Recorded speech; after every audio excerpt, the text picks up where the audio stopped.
Hi, this is Roger from Kanka Labs, and today we take another look at this audio signal tracer, because as you might remember from the first video, I noticed quite a serious problem here with the generator part.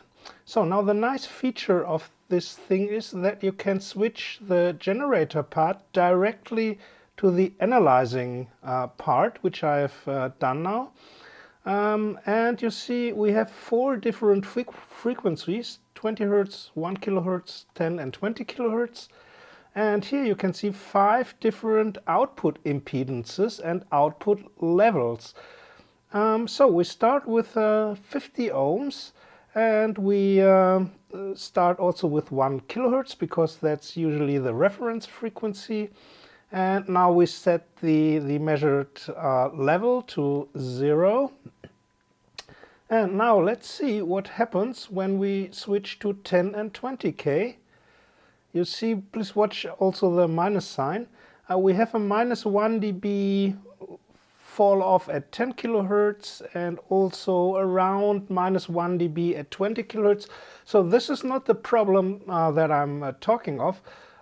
This is due to some tolerances in how the frequencies are generated, which I will explain in another video, because it's quite an interesting circuit topology, how these quartz controlled frequencies are generated. So now let's go to another output, like for example for what is designed here as magnet, which is for the phono output or input of an audio amplifier. We null out again the 0 dB value at 1 kHz, and we go to 10 kHz. We have the same minus 1 dB fall off, which has nothing to do with the problem here. But now I'm switching in an RCA line cable and see what happens. Now we have minus 8 dB. I insert the right channel. They are both in parallel, so they have the same output. And just by connecting a cable, we get minus 13 dB. So can this really be true, or is that a design error? Because of course you have to connect your device under test with RCA cables or the DIN cable or a BNC cable, and then you get this strange result. And after I noticed this problem, I took a look at the circuit diagram, and I immediately noticed that they made a design error, and the problem has to do with impedance matching in audio circuits, and that's the topic of today. And so we do not first of all take a look at the circuit diagram, but we take a look at how correct impedance matching is done with audio connections, and then we'll compare our results with the actual circuit diagram, and you'll immediately then notice where they made an error. So let's first of all measure the properties of this RCA or cinch line cable with a length of 1 meter.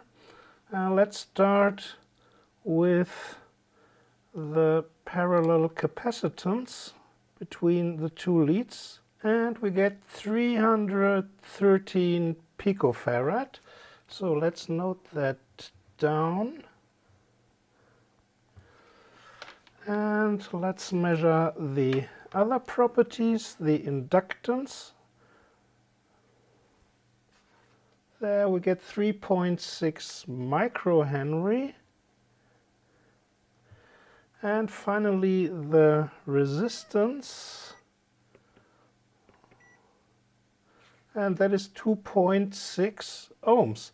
So these are the 3 parameters that describe not only a line cable, but a lot of other cables that you're dealing with, and we'll see if they are the cause of the problem. So when it comes to impedance matching, what we always have is a voltage source, in our case of course an AC voltage source, with a source resistance, which is normally has a purely ohmic behavior, so it's just simply a series resistor. And we have our load, which always has a load resistance and usually also a load capacitance. This can be negligible, but in audio amplifiers it can be even go to a few nanofarads. The reason I'll explain later. And in between that we of course have our cable. Now there is one thing that probably quickly comes to mind.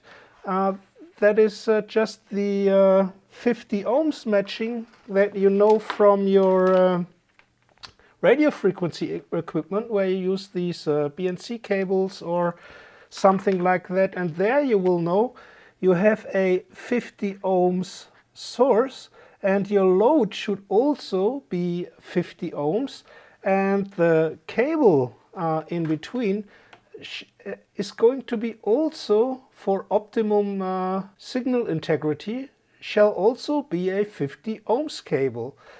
But this applies only to either high frequency applications or to telephone or telegraph connections of many kilometers.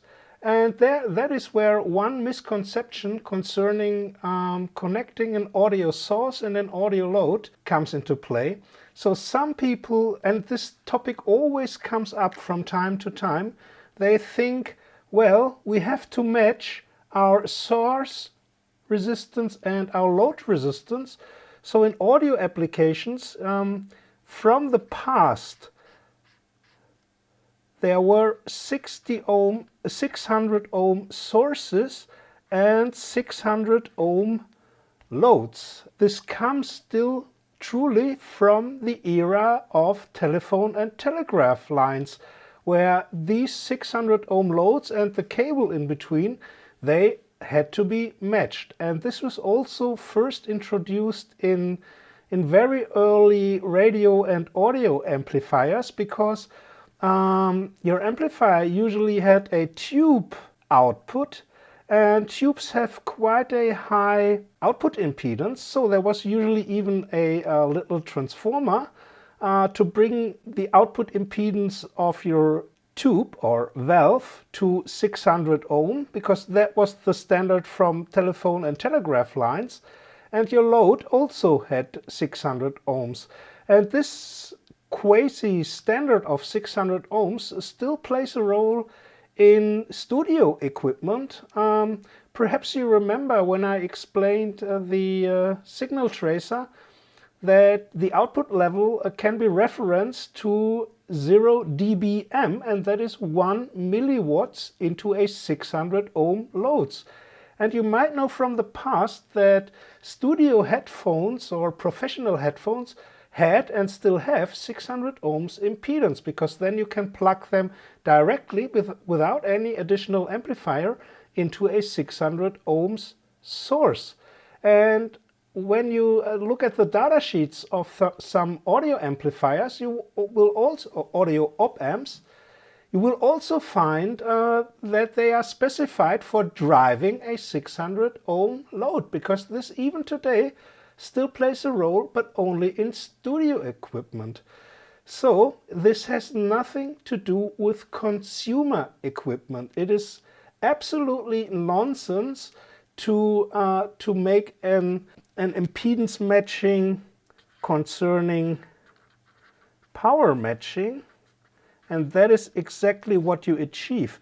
When your source resistance and your load resistance are exactly the same, then the total power that is available from your source is shared exactly half between your source and your load, and that is the maximum power that you get from a high impedance source into a load. So there are reasons for power matching where you make the source resistance equal to the load resistance, but this does absolutely not apply to consumer audio equipment.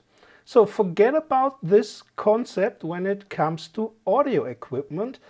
And we will see that exactly this was the fault, the error they made, where the strange fall off of the high frequency dB value came from, which I just showed you at the signal tracer. So let's forget about power matching and let's take a look at how real audio line sources are connected with another kind of matching.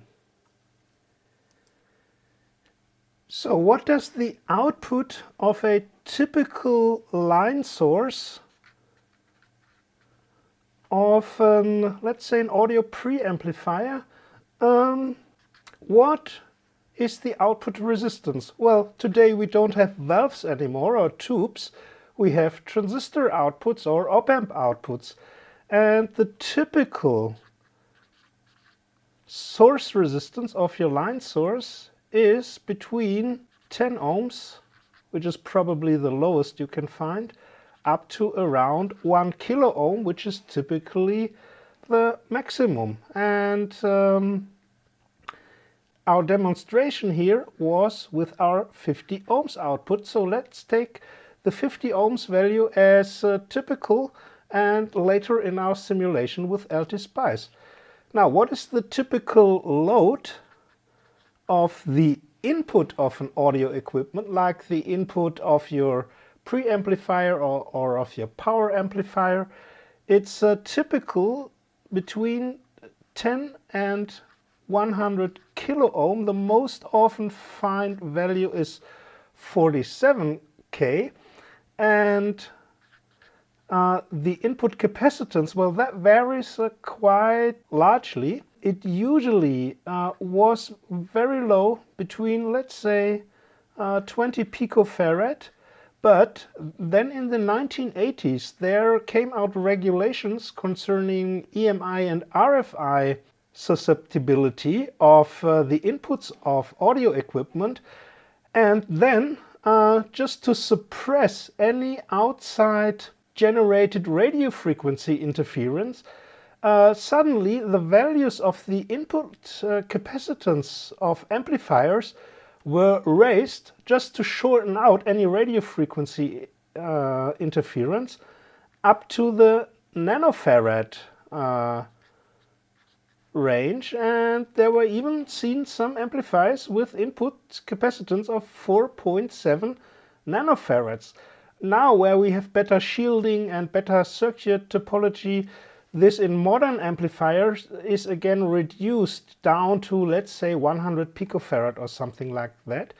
And in our audio signal tracer, we take here the value that our input there has, which is also quite typical, 100 kilo ohms in parallel to 100 picofarad. So that's quite a realistic value for what a typical audio input could have. Well, and in between what we have just measured is of course the cable, which also has its own component values or parasitic component values. We had our, let's call this our cable, the ohmic resistance. Then we had the inductance in series with the ohmic resistance, which would be L cable. And we have a capacitance between the two leads, which is C cable. And you already can see, of course, my drawing capabilities, as you can see, are as bad as they have ever been. Let's recap what values we measured. The series resistance was 2.6 ohms. The series inductance was 3.6 microhenries. And the cable capacitance for this type of cheap €1 cable was 330 picofarad. So, and now let's see what our frequency response is in this network of resistors, capacitors, and our cable inductance. And let's just simulate this circuit with LT-Spice. So here you see exactly our connection, our source with 50 ohms output resistance, then our cable with 2.6 ohm ohmic series resistance, 3.6 microhenry series inductance, 313 picofarad parallel capacitance, and then the load that here has exactly the values of the input of our signal tracers. And now let's simulate from 20 Hertz to 20 kilohertz. And what we want to know is if the frequency response is linear here at our load. And there's even a slight upbending here, but look at the scale. But this is in the millidB range. So this is basically flat. If we would change the scale from 0 dB to -1 dB, then you see with here the ticks are 0.1 dB. This is really flat.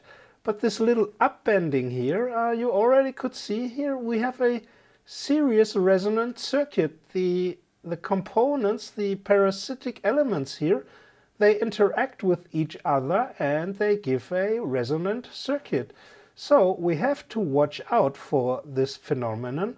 And the other thing we see is the output here gives exactly 0 dB, and we have, due to the large difference between source and load impedance, we have a loss of signal of level of only 4.5 millidB, so nearly nothing, nearly negligible.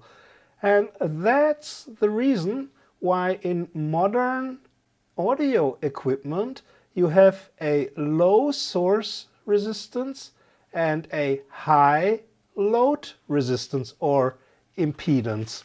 This is also called voltage matching, because we match the impedances in a way that the voltage remains as unaltered as possible. So the level should remain equal. And there is a simple rule of thumb. Your source resistance should be smaller than 10 times your load resistance.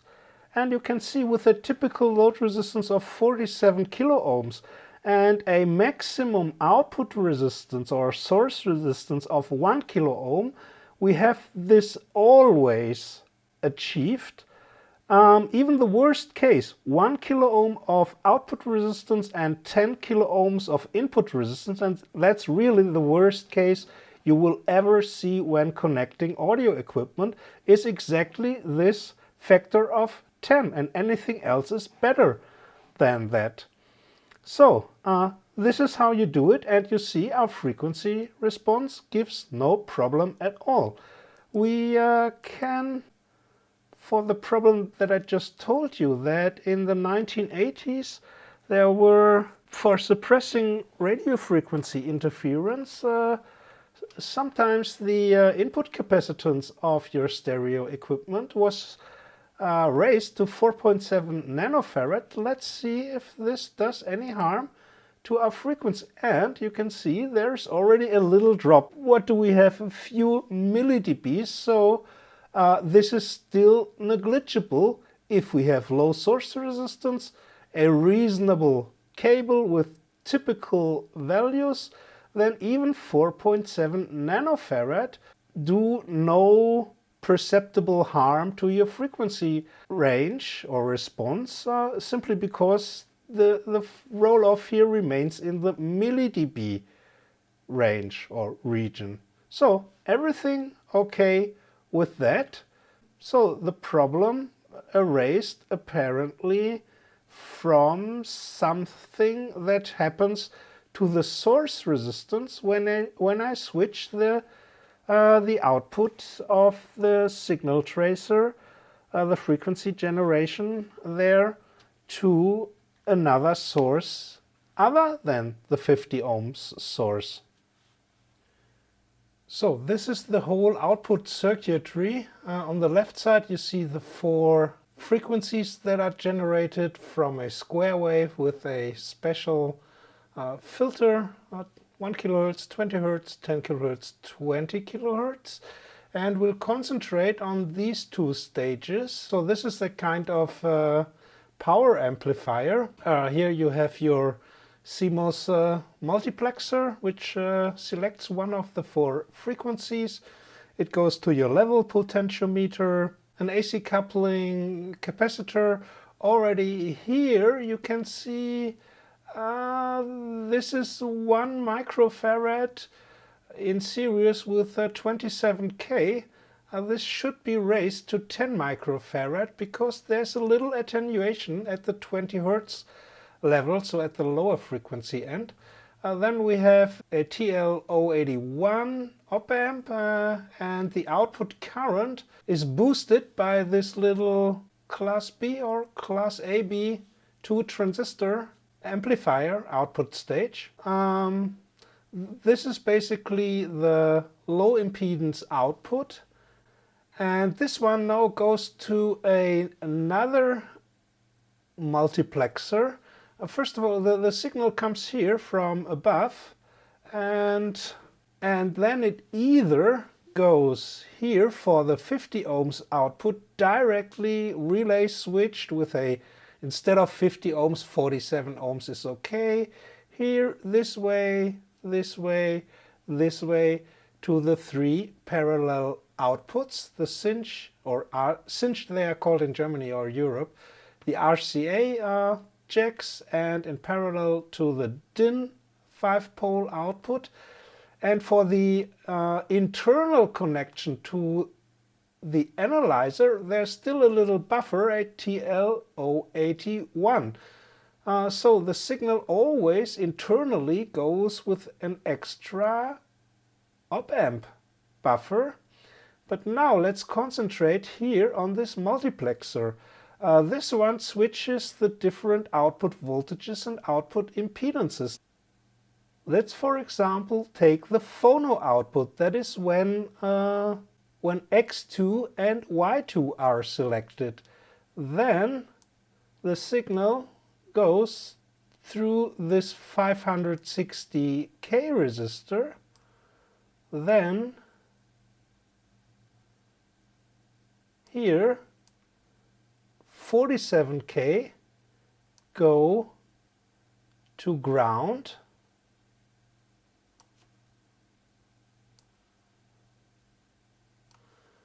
And the signal then goes on the one side here through the output buffer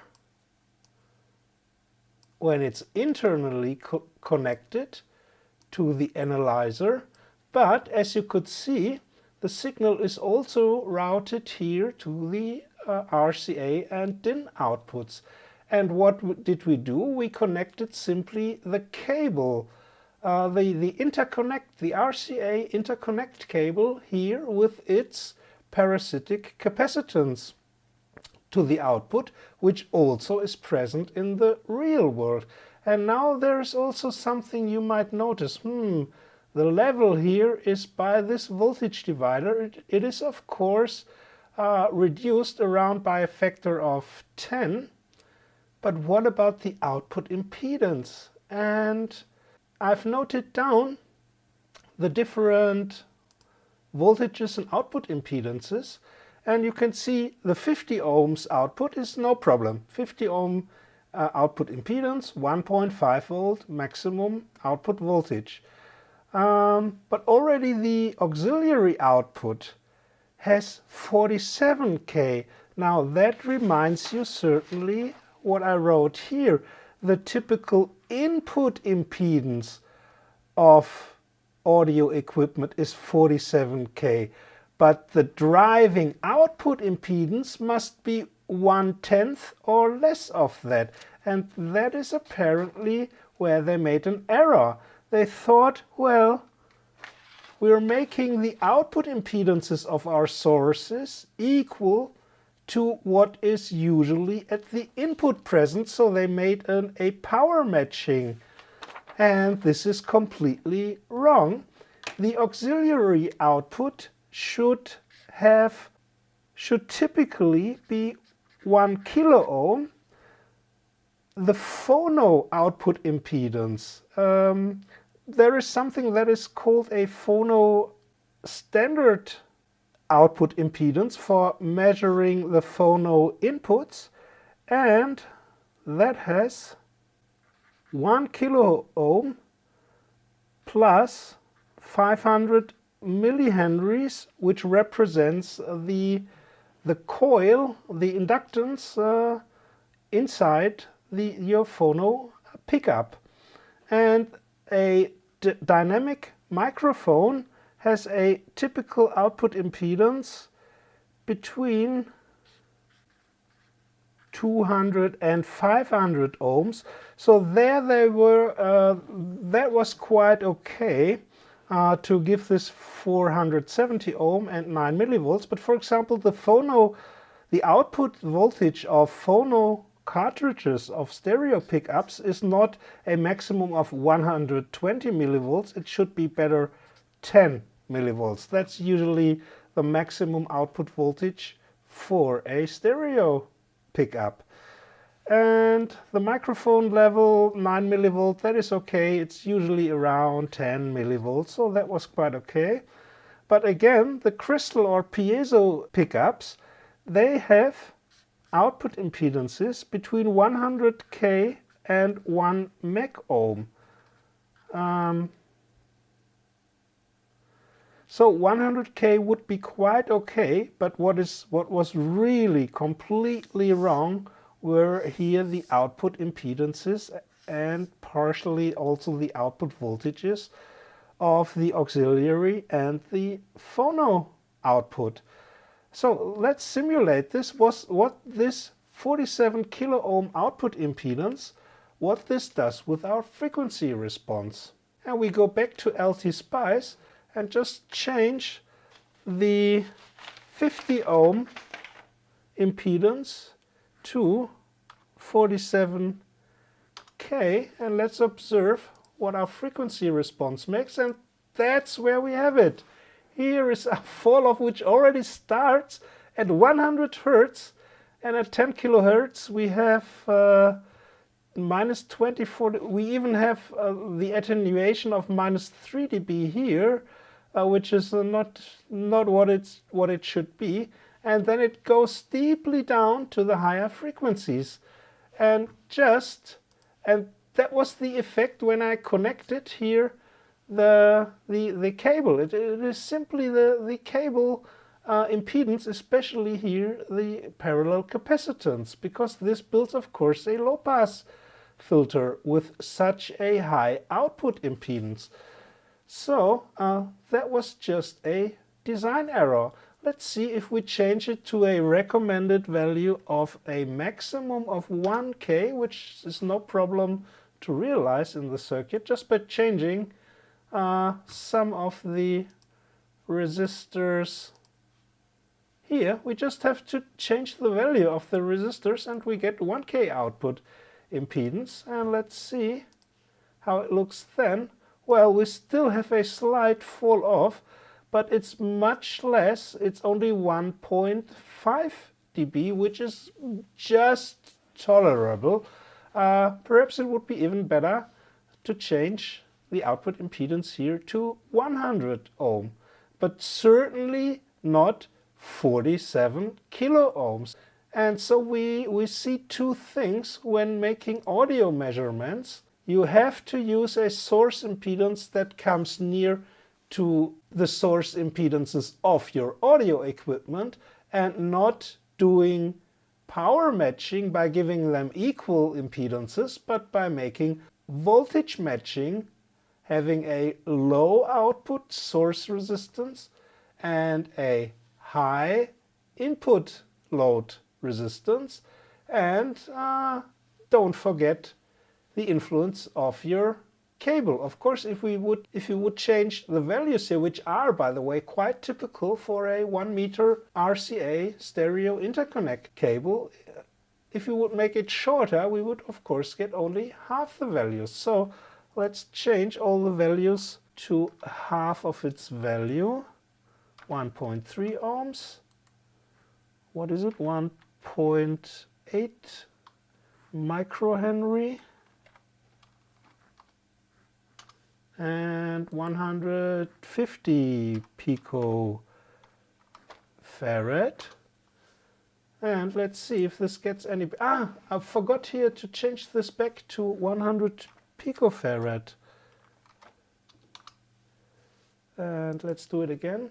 And we have a perfectly flat response. Here it's again in the milli or micro dBs, the fall off.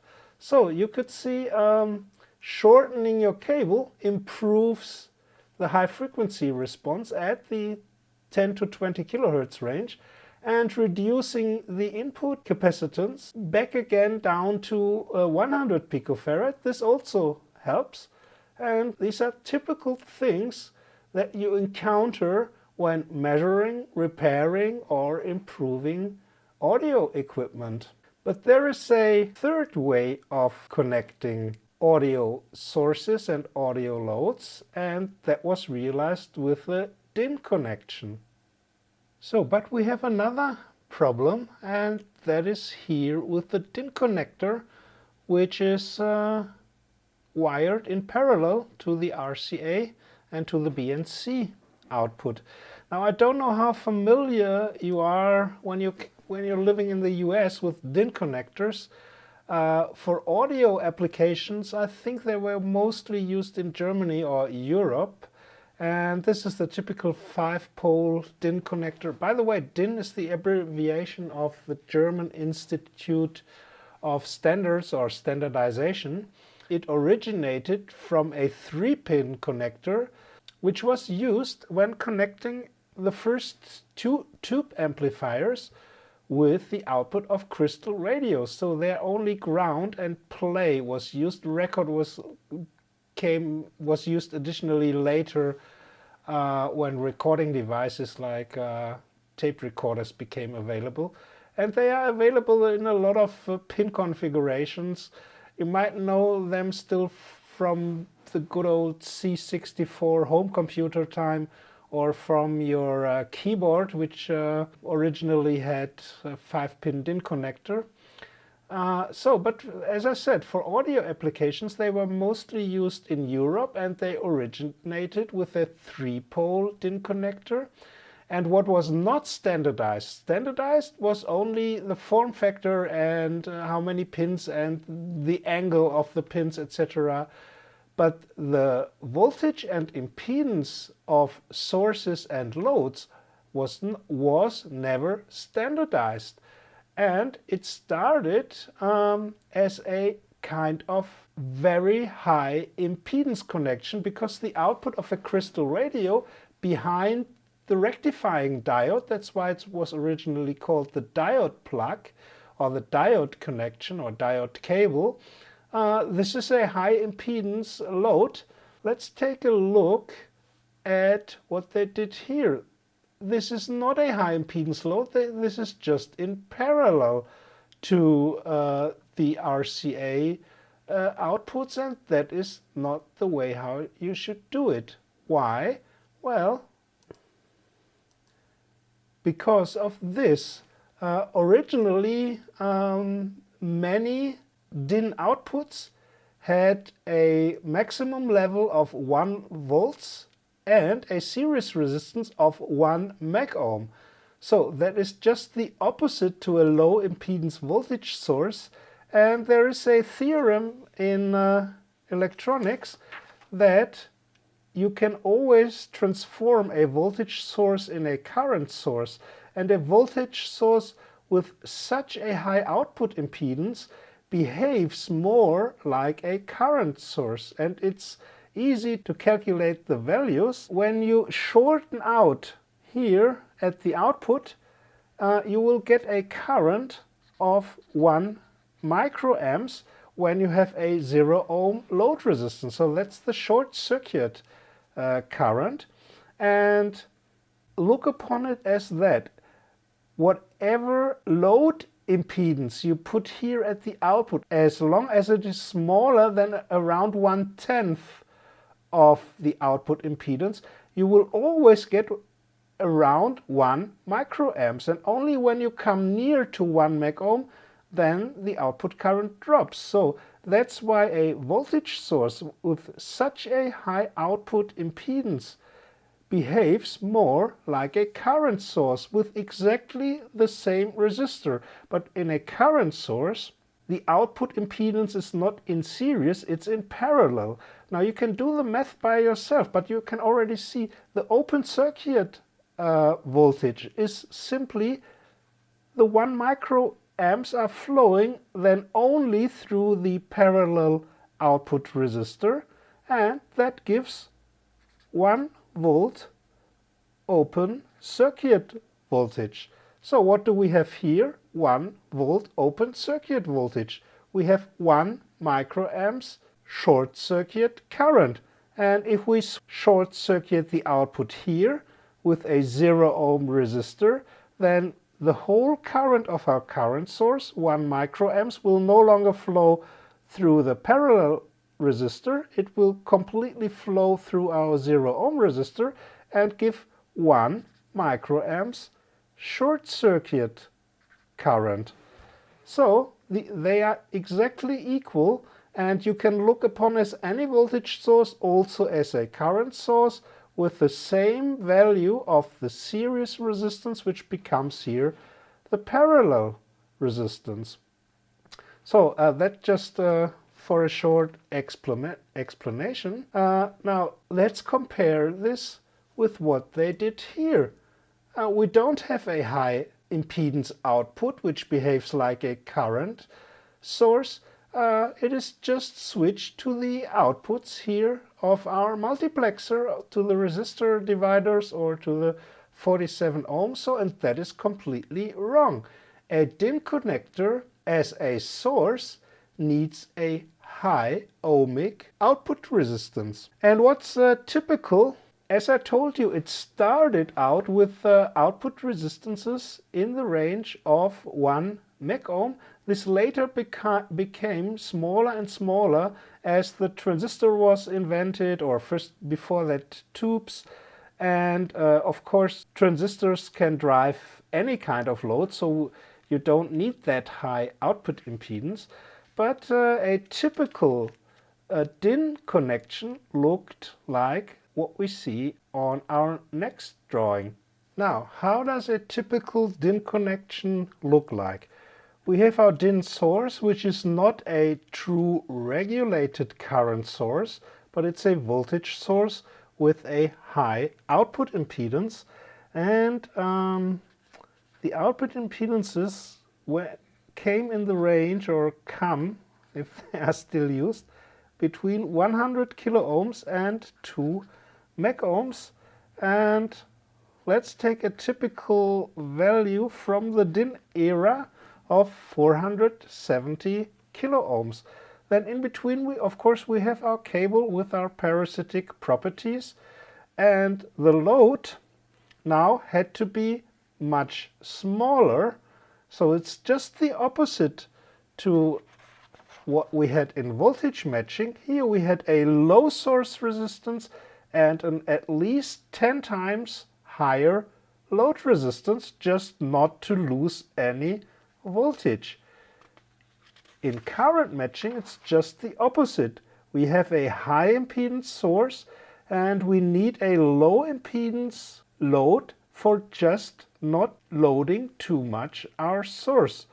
So the typical load resistances or impedances of DIN inputs were or are between 1 kilo ohm and 100 kilo ohm. Now our audio signal tracer has, with 100K in parallel to 100 picofarad, is just in the right range to be also acceptable as a classical DIN input. So that is quite okay.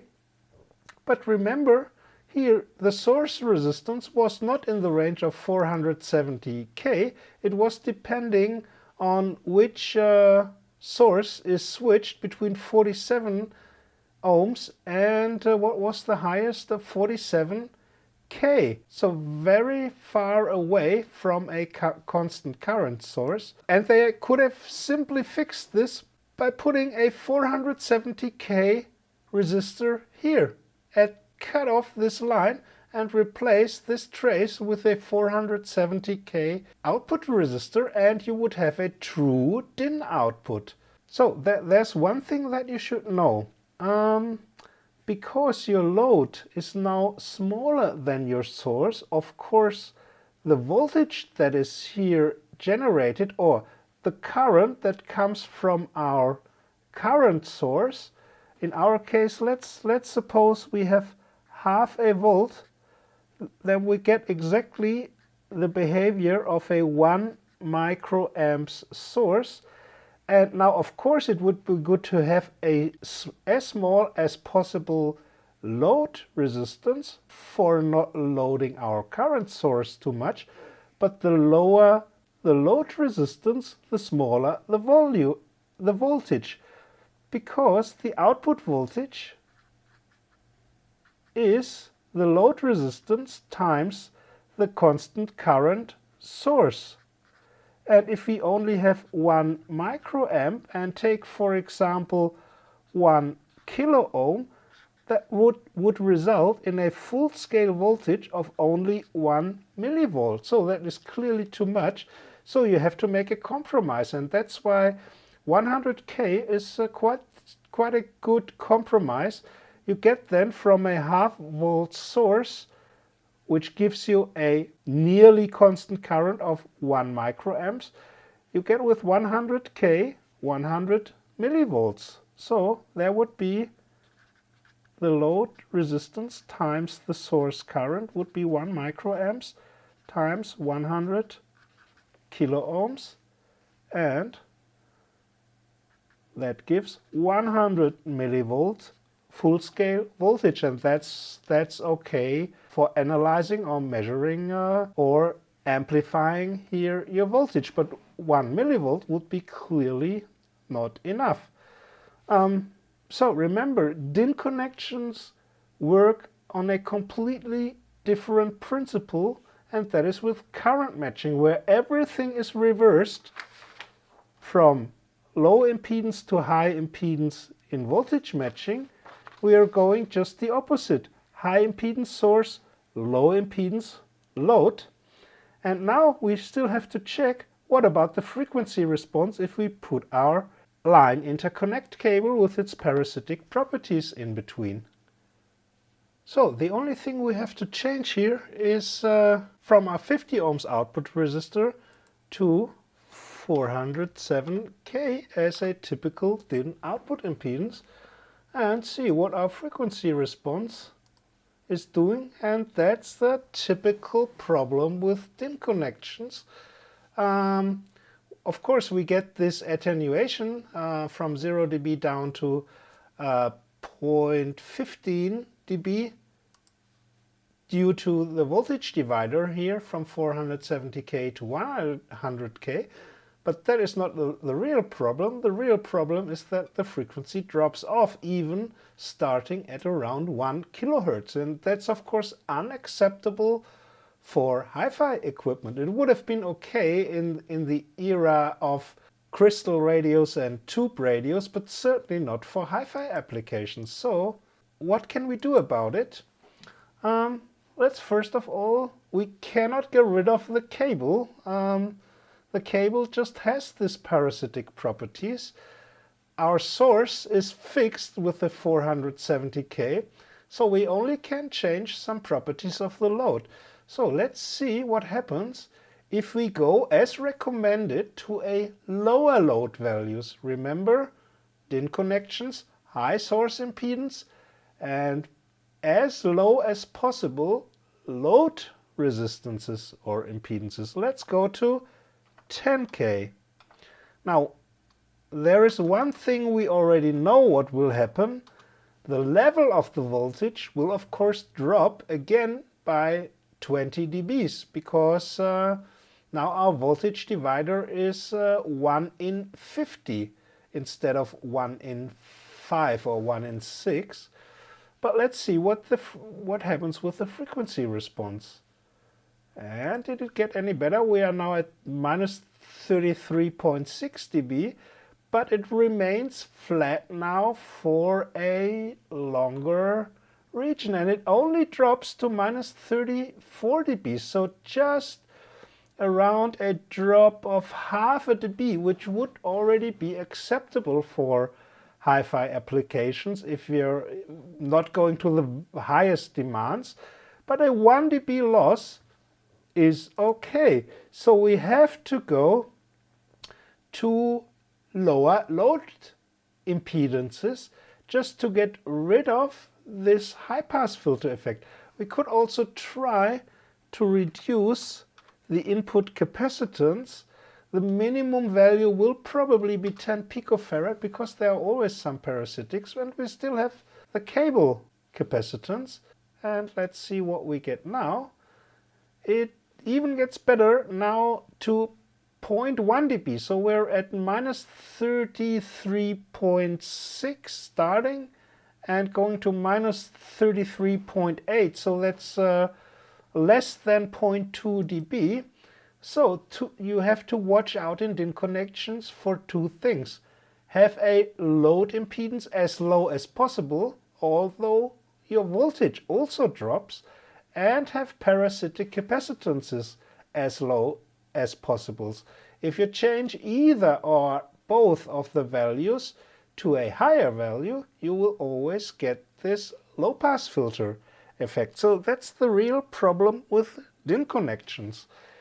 So there remains one problem, and that is when you try to connect a DIN source with a line level load or vice versa.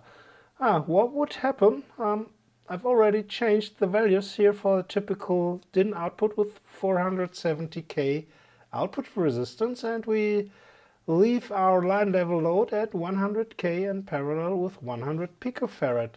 Let's see what our frequency response is doing, and it does not look very good. It goes from minus 15 dB down to minus 28 dB, so that is clearly unacceptable. And this is simply what happens. Well, what can we do about that?